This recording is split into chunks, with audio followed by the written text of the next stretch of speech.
നമ്മളിന്ന് പഠിക്കാൻ പോകുന്ന ടോപ്പിക് റിയലിസം ആണ്. ഐഡിയലിസത്തിൻ്റെ ഓപ്പോസിറ്റായി വരുന്ന ഒരു ടോപ്പിക്കാണ് റിയലിസം എന്ന് പറയുന്നത്.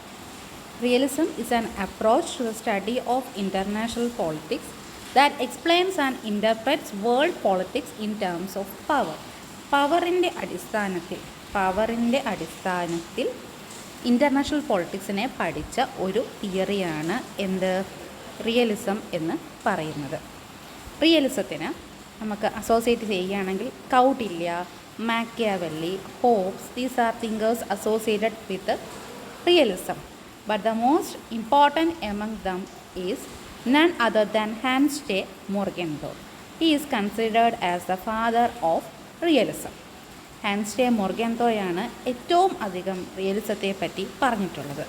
മറ്റ് തിങ്കേഴ്സുകളുണ്ട് ഹാൻസ് ജെ മൊർഗൻതോയെ കൂടാതെ. അതർ മേജർ എക്സ്പോണൻസ് എന്ന് പറയുമ്പോൾ Reinhold Niebuhr, George F Kennan, Kenneth Thompson, Kenneth Waltz, ഇവരെല്ലാം ഉണ്ട്.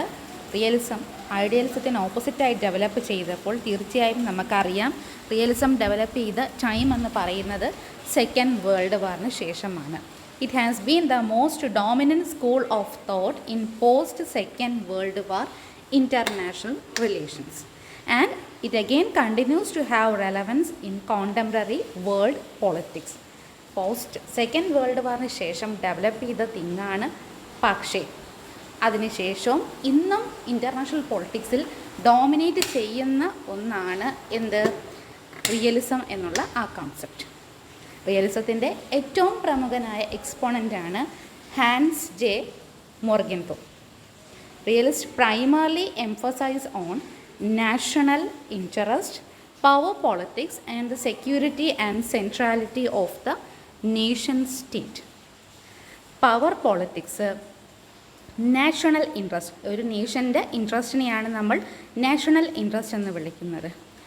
Security and centrality of the nation state, ഇത്തരം ഐഡിയാസാണ് റിയലിസത്തിൽ ഡോമിനൻ്റായി നിലനിൽക്കുന്നത്. ഏറ്റവും പ്രധാനപ്പെട്ടത് പവർ. ഇനി വീണ്ടും അത് തന്നെയാണ് നമ്മൾ പറയുന്നത്. Realist primarily emphasise on power, national interest, security and centrality of the nation state. റിയലിസ്റ്റുകൾ പ്രൈമർലി എന്തൊക്കെയാണ് എംഫസൈസ് ചെയ്യുന്നത്? Power, national interest, security and centrality of the nation state. They believe in constancy of human nature which can be both good and evil. Human nature good ആവണമെന്നൊന്നും അവർക്ക് നിർബന്ധം ഇല്ല. അവരുടെ prime theory അവിടെയാണ് വരുന്നത്. Humanity is by nature sinful and wicked. No sin is more dangerous than lust for power. റിയലിസത്തിൻ്റെ first point ഇതാണ്. Humanity is by nature sinful and wicked. Humanity എന്ന് പറയുമ്പോൾ മനുഷ്യൻ്റെ സ്വഭാവം എന്താണ്? ക്രൂരമാണ്. കുറ്റം ചെയ്യാനും തെറ്റ് ചെയ്യാനും താല്പര്യമുണ്ട്. ഏറ്റവും വലിയ തെറ്റെന്ന് പറയുന്നത് അധികാരത്തിന് വേണ്ടി ഉള്ള ഒരു മോഹം ആണ്. And next one, the primary obligation of every state is to promote national interest through self preservation. എല്ലാ സ്റ്റേറ്റിൻ്റെയും പ്രധാനപ്പെട്ട ഉദ്ദേശം തങ്ങളുടെ താല്പര്യം സംരക്ഷിക്കുക. തങ്ങളുടെ താല്പര്യം അവർ സംരക്ഷിക്കുന്നു. ഒരു രാജ്യം സ്വന്തം താല്പര്യം സംരക്ഷിക്കുന്നത് എങ്ങനെയെന്ന് വെച്ചാൽ, നമ്മുടെ ഒരു വീട്ടിൽ മറ്റൊരാൾ കയറാതിരിക്കാൻ നമ്മൾ ഗേറ്റ് പൂട്ടാറുണ്ട്, മതിൽ കെട്ടും. അതിർത്തികൾ കൃത്യമായി നമ്മുടെ വീടിൻ്റെ അതിർത്തിയിലാണല്ലേ മതിൽ കെട്ടുന്നത്. അയൽപക്കക്കാർ എന്താണ് നമ്മുടെ സ്ഥലം എടുത്തുകൊണ്ട് പോകാതിരിക്കാൻ. ഇത് തന്നെയാണ് ഒരു നേഷനും ചെയ്യുന്നത്, സെൽഫ് പ്രിസർവേഷൻ. സ്വന്തം താല്പര്യം സംരക്ഷിക്കാൻ നമ്മളും അതിർത്തിയിൽ ആർമിയുണ്ട്, കടലിലാണെങ്കിൽ നേവിയുണ്ട്, ആകാശത്തെ എയർഫോഴ്സിൻ്റെ സംരക്ഷണമുണ്ട്. ഇങ്ങനെ ഓരോ രീതിയിൽ നമ്മൾ നേഷൻ നമ്മുടെ നാഷണൽ ഇൻട്രസ്റ്റ് പ്രൊട്ടക്റ്റ് ചെയ്തുകൊണ്ടിരിക്കുക. അങ്ങനെ എല്ലാവരും സെൽഫ് പ്രിസർവേഷനിലേക്ക് പോകുമ്പോൾ there arises a condition in which no state trusts the other state. അങ്ങനെ വരുമ്പോൾ ഒരു സാഹചര്യം ഉണ്ടാകും. ആ സാഹചര്യം എന്ന് പറയുമ്പോൾ ഒരു രാജ്യവും മറ്റൊരു രാജ്യത്തെ വിശ്വസിക്കാതെ ഇരിക്കുന്ന സാഹചര്യം. അത്തരം സാഹചര്യത്തിലാണ് എന്ത് ബാലൻസ് ഓഫ് പവർ നിലനിൽക്കത്തുള്ളൂ. ഒരാൾ മറ്റൊരാളെ വിശ്വസിക്കാതിരിക്കുമ്പോൾ അയാൾ എന്ത് ചെയ്യുന്നു എന്നൊക്കെ നമ്മൾ വളരെ സൂക്ഷ്മമായൊരു വ്യക്തി ശ്രദ്ധിക്കത്തില്ലേ? ഇത് തന്നെ ആരും ശ്രദ്ധിക്കും? ഒരു രാജ്യവും ശ്രദ്ധിക്കും. മറ്റ് നേഷൻ എന്ത് ചെയ്യുന്നു, അതിർത്തിയിലോട്ട് വല്ലവരെയും അധികം ആളുകളെ അയക്കുന്നുണ്ടോ, മറ്റെന്തെങ്കിലും വേറെ രാജ്യമായിട്ട് കൂട്ടുകൂടാൻ ശ്രമിക്കുന്നുണ്ടോ, ഇങ്ങനെയുള്ള കാര്യങ്ങളൊക്കെ എന്ത് ചെയ്യും, നേഷൻസ് ശ്രദ്ധിച്ചുകൊണ്ടിരിക്കും. അതെല്ലാം ചേർന്നാണ് ബാലൻസ് ഓഫ് പവർ. എന്താണ്? Power remain stable. അങ്ങനെ ഒരു സിറ്റുവേഷൻ ഉണ്ടാകുന്നത് ഇൻ്റർനാഷണൽ പൊളിറ്റിക്സിൽ. അപ്പോൾ റിയലിസത്തിൻ്റെ first point, humanity is by nature sinful and wicked. No sin is more dangerous than lust for power. രണ്ടാമത് പറഞ്ഞത്, primary obligation of every state is to promote national interest through self preservation. ഇനി Hans J Morgenthau കുറേ കാര്യങ്ങൾ റിയലിസത്തിൽ പറയുന്നുണ്ട്. After the second world war, Hans J Morgenthau came to argue that international politics is governed by objective and universal laws based on national interest, which is defined as power. International പൊളിറ്റിക്സിൽ കുറേ universal ആയിട്ടുള്ള കുറേ നിയമങ്ങൾ നിലനിൽക്കുന്നുണ്ട്. ഓരോ രാജ്യത്തിൻ്റെയും താല്പര്യമനുസരിച്ചാണ് അത്തരം നിയമങ്ങൾ ഉള്ളത്. International politics is governed by certain universal laws based on national interest defined as power. He views international politics as a process in which national interests are accommodated. ഓരോ രാജ്യത്തിൻ്റെയും താല്പര്യങ്ങൾ മറ്റൊരു രാജ്യവുമായിട്ട് ചേർന്ന് പോകത്തക്ക രീതിയിൽ കുറച്ച് അഡ്ജസ്റ്റ്മെൻറ്റ് ചെയ്ത് മുന്നോട്ട് പോകുന്നതിനെ ആണ് ഇൻ്റർനാഷണൽ പൊളിറ്റിക്സ് എന്ന് ഹാൻസ് ജെ മുർഗൻതോ പറയുന്നത്. It is a accommodative process. It is an accommodative process. അതുപോലെ ഐഡിയലിസത്തിൻ്റെ കൂട്ട് മൊറാലിറ്റിയിലൊന്നും വിശ്വസിക്കുന്നവരല്ല റിയലിസ്റ്റുകൾ. There is no universal acceptable നോം of morality for any particular nation. റിയലിസ്റ്റിൻ്റെ ഒരു ഒപ്പീനിയനാണ്, there is no universally acceptable നോം of morality. There is no universally acceptable norm of morality for any particular nation. അതാണ് റിയലിസത്തിൻ്റെ മറ്റൊരു ഇമ്പോർട്ടൻറ്റ് കൺസെപ്റ്റ്. ഇനി realism assumes that minimum national interest is national survival, whereas social, economic or political interests change with time and national circumstances. റിയലിസത്തിൻ്റെ മറ്റൊരു point, national interest എപ്പോഴും ഉണ്ടാകും ഒരു രാജ്യത്തിന്. അത് വെച്ച് രാജ്യം നിലനിർത്തുന്നു പോകാൻ ശ്രമിക്കുകയും ചെയ്യും. പക്ഷേ ഈ national interest social, economic, political ചേഞ്ചിനനുസരിച്ച് ചേഞ്ച് ചെയ്തുകൊണ്ടിരിക്കും. അതായത് എക്സാമ്പിൾ പറയുകയാണെങ്കിൽ, ഇന്ത്യക്ക് നമ്മൾ 1947 ഇൻട്രസ്റ്റ് അല്ല 1970s വരുമ്പോൾ, 1990s ഇൻട്രസ്റ്റ് അതല്ല 2010-20 അവയുടെ ഇൻട്രസ്റ്റ് അല്ല. ഓരോ നേഷനും ചിലപ്പോൾ ഒരു ഗവൺമെൻറ് മാറുമ്പോൾ അവരുടെ ഇൻട്രസ്റ്റിൽ ചേഞ്ച് വരാം. വേറെ ലീഡേഴ്സ് വരുമ്പോഴും ഇൻട്രസ്റ്റിൽ ചേഞ്ച് വരാം. അമേരിക്കയുടെ എക്സാമ്പിൾ എടുക്കും. ഡൊണാൾഡ് ട്രംപ് ഉള്ളപ്പോഴുള്ള അമേരിക്കയുടെ നാഷണൽ ഇൻട്രസ്റ്റ് ആയിരിക്കില്ല ജോ ബൈഡൻ അമേരിക്കയുടെ പ്രസിഡൻ്റായിട്ട് വരുമ്പോൾ അമേരിക്കയുടെ national interest. So due to political circumstances that national interest is changed.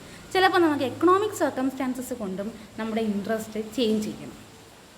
എല്ലാ രാജ്യങ്ങളുടെയും ഒരു പോളിസിയാണ് മറ്റ് രാജ്യങ്ങൾക്ക് സിറ്റിസൺസിന് പെട്ടെന്ന് ഇങ്ങോട്ട് വരാനും ഒക്കെ അല്ലേ. നമ്മൾ ഇഷ്ടം പോലെ ഗ്ലോബലൈസേഷനും ട്രാൻസ്പോർട്ടേഷൻ ഫെസിലിറ്റിയും ഉണ്ടായിരുന്നു. കോവിഡ് വന്നപ്പോൾ എന്ത് പറ്റി?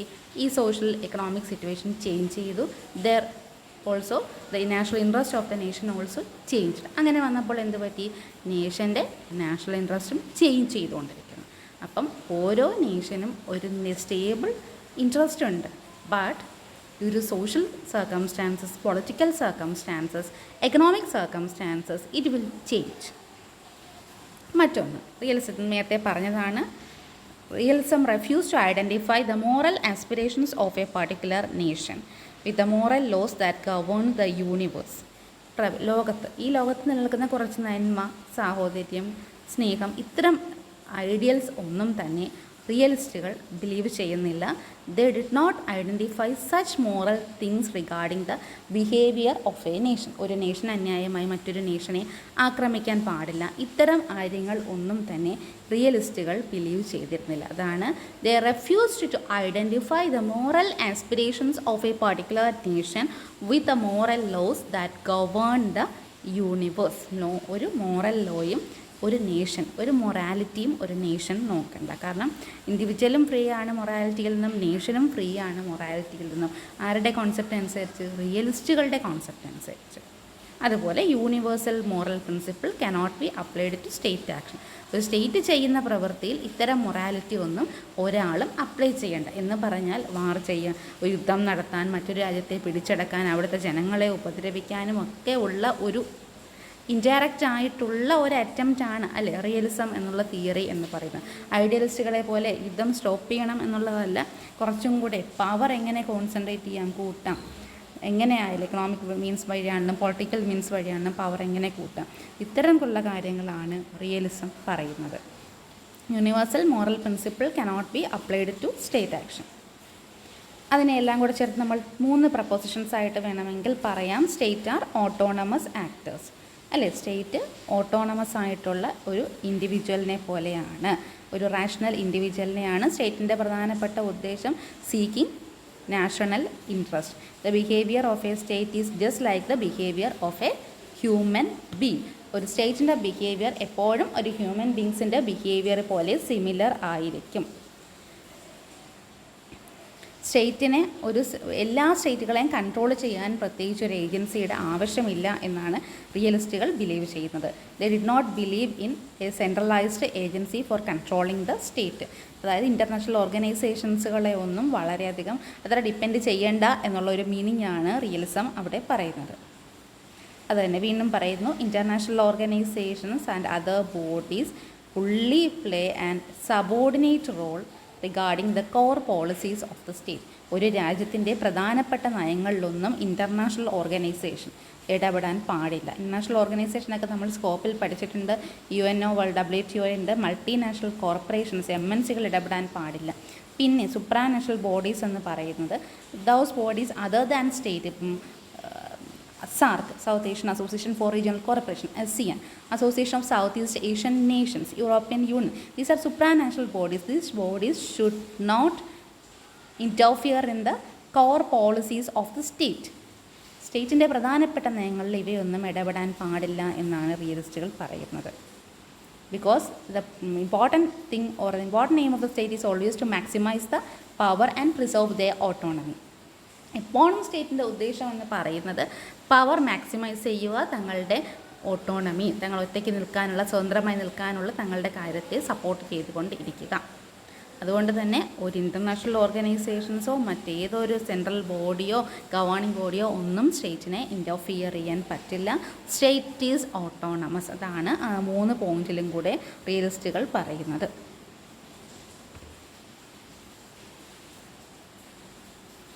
Realism presumes a world where all states are clones of one another and will retain the status quo at any cost.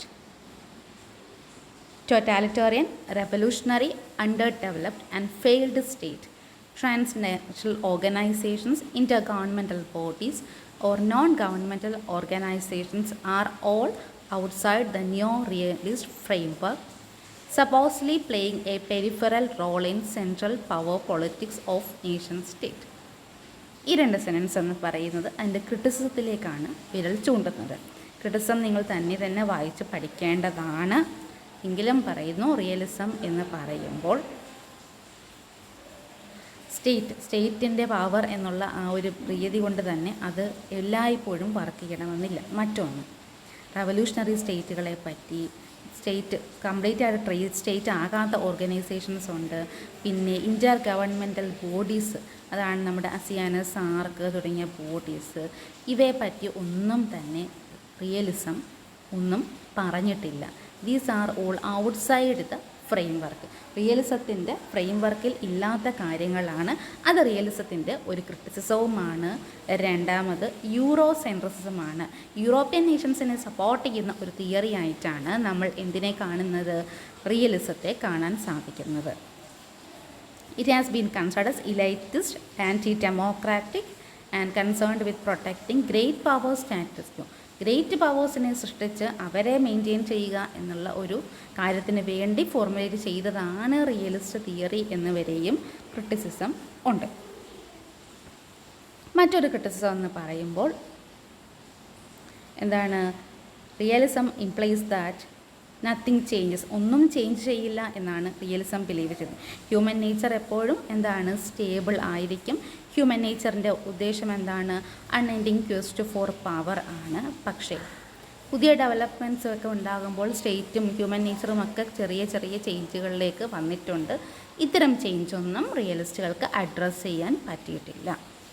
അതുപോലെ തേർഡ് വേൾഡ് കൺട്രീസൊക്കെ ഡെവലപ്പ് ചെയ്തപ്പോൾ വന്ന പ്രോബ്ലംസാണ് disarmaments, fall of Berlin wall, glasnost and perestroika എന്നൊക്കെ പറയുന്നത് U S S ആറുമായി ബന്ധപ്പെട്ടിട്ടുള്ള കുറച്ച് particular ടേംസുകളാണ്. ചൈനീസ് എക്കോണമിയുടെ opening, terrorism, environmental politics, non state actors, ഇവയെപ്പറ്റി ഒന്നും പരാമർശിക്കാൻ റിയലിസത്തിന് സാധിച്ചിട്ടില്ല. Realism have no answer or explanation for all these things.